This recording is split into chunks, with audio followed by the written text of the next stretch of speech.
महाराज जी, मैं इतना कार्य करती हूं नहीं।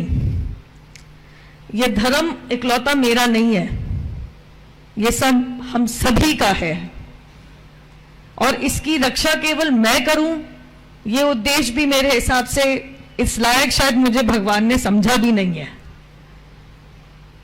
परंतु सनातनियों के लिए, हिंदुओं के लिए और कोई देश भी नहीं है, यह सत्य हम सबको भी पता है।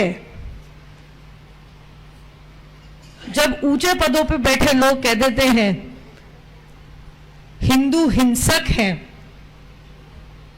ऊंचे पदों पे बैठ के लोग कह देते हैं कि हिंदू सनातनियों का नरसंहार कर दो, दो बात कहूंगी।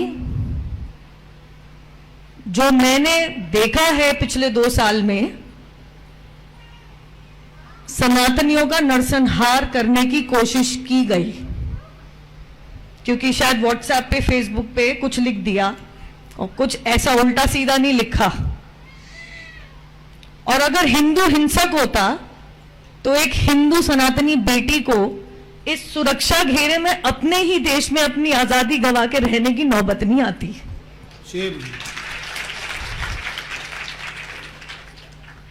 यहां पे आप लोग भागवत कथा सुनने आते हैं, यहां इस माहौल में मैं और कुछ नहीं कहूंगी, परंतु इतना जरूर कहूंगी कि एकत्रित हो जाइए।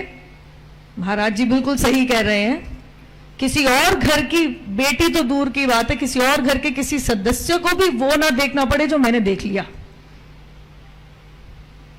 और जब तक मेरी सांस है, मैं आप सभी के घर की एक बेटी, बेटा, आप कुछ मान लीजिए, मैं उसी के लिए, आपके लिए खड़ी रहूंगी, अपनी आवाज उठाती रहूंगी।